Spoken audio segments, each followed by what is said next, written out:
परम सौभाग्यशाली गुरुमुख सज्जन मंडली सन्मुख सुंदर सिंहासन पर सुशोभित श्री परमहंस महान विभूतियों के एवं हाजिर हजूर श्री सतगुरुदेव दादा दीनदयाल जी महाराज जी के परम पावन परम सुंदर से दर्शन दीदार करते हुए एक बार बड़े ही प्रेम सहित मिलकर के बोलना जयकारा बोल मेरे श्री गुरु महाराज की जय। सजनों, संत महापुरुषों के वचन हैं, ये दिल मस्कन गुरु का है, गुरु ही इसके मालिक हैं। ख्याले गैर हुआ दाखिल तो दर्शन हो नहीं सकता। अर्थात इस बारे में हमारे परम देव श्री श्री 108 श्री दूसरी पातशाही महाराज जी के परम पावन वचन हैं। उन्होंने उदाहरण देते हुए बड़े अच्छी तरह से समझाया है कि हर एक वस्तु की जो रखने की जगह होती है, जो उसका निर्धारित स्थान होता है, उस वस्तु को उसी जगह पे ही रखा जाता है, तभी शोभा है, सुंदरता है और सबको आराम भी मिलता है। उदाहरण के रूप में कपड़े हैं, वो अलमारी में रखे जाते हैं, आभूषण नकदी तिजोरी में रखे जाते हैं, आग अपनी जगह, पानी अपनी जगह, बिस्तर अपनी जगह, खाने पीने की जगह अपनी अलग बनी हुई होती है, जहाँ रखने पर सबको आराम मिलता है।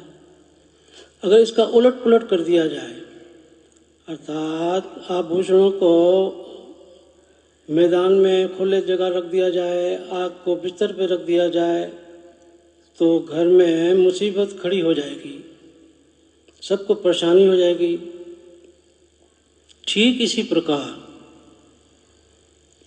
सतगुरु का जो सिंहासन है वो दिल में है। सतगुरु का ध्यान, उनका नाम दिल में बसाने से ही जीव को सुख, शांति, आनंद की प्राप्ति होती रहेगी।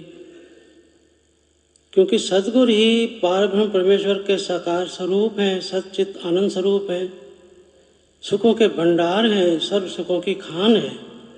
जैसा कि गुरबाणी में भी आया है कि सतगुरु सुख सागर जग अंतर होर थाई सुख नाई, कि सतगुरु ही सुखों के भंडार हैं, सागर हैं, सब सुखों की खान है।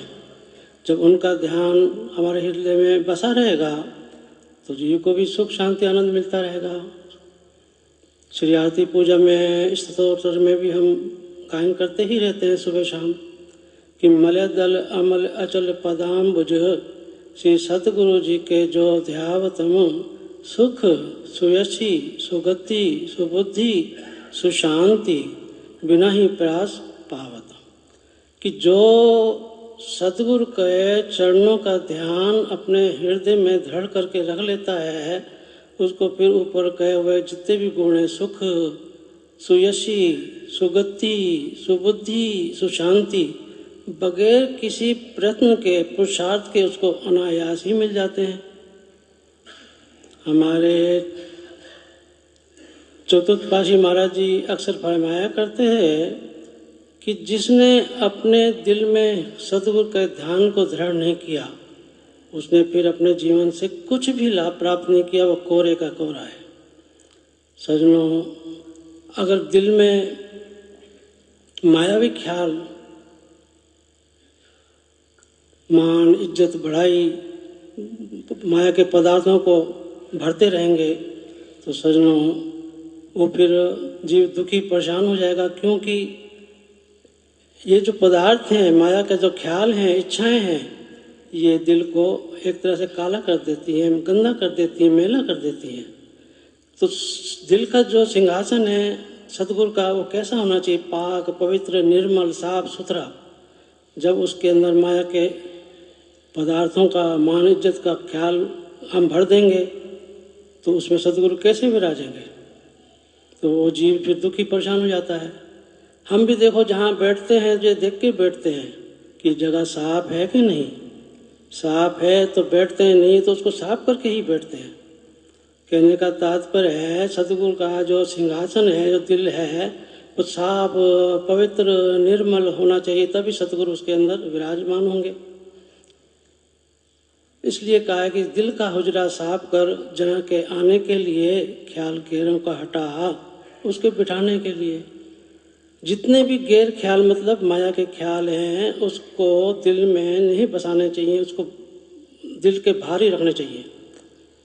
हमारे तीर्थपाशी महाराज जी के वचन हैं कि हम वस्तुओं का त्याग करने के लिए नहीं कहते, क्योंकि जितने भी वस्तुएं हैं, पदार्थ हैं, ये सब मनुष्य के इस्तेमाल के लिए ही बने हुए हैं।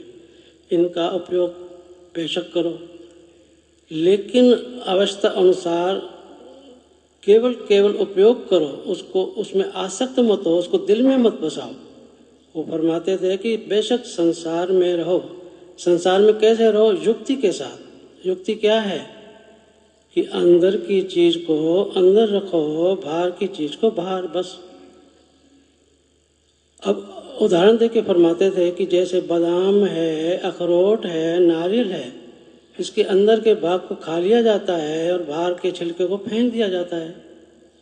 अगर कोई इसके उलट करने लग जाए, बाहर के छिलके को खाने लग जाए, अंदर के भाग को फेंकने लग जाए, तो फिर उसका स्वास्थ्य बिगड़ जाएगा।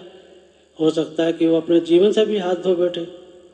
इसी तरह ही जो अंदर की चीज है, वो सतगुरु का पावन ध्यान उनका नाम है, उसको हमेशा से दिल के अंदर ही बसाए रखना चाहिए।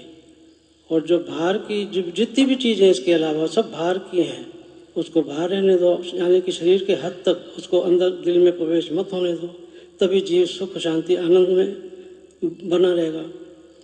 सज्जनों, हम बहुत ही भाग्यशाली हैं जो हमें समय के पूर्ण संत महापुरुषों की चरण शरण प्राप्त है, जो कि परमात्मा के ही साकार स्वरूप हैं।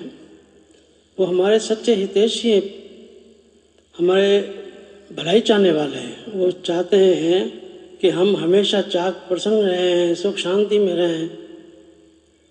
इसके लिए ही उन्होंने श्री अनंतपुर धाम दरबार की विशाल रचना रचाकर भक्ति के 5 नियम बना दिए हैं। श्री आरती, पूजा, सत्संग, सेवा, सुमरन और दर्शन ध्यान, और 2 घंटे भजन अभ्यास।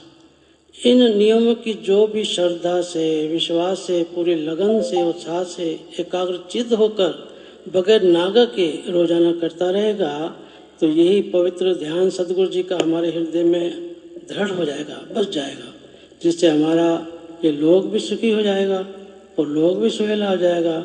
और श्री गुरु महाराज जी को तो बहुत ही प्रसन्नता होगी और हमारा ये मनुष्य जन्म सफल हो जाएगा। बोल जयकारा बोल मेरे श्री गुरु महाराज।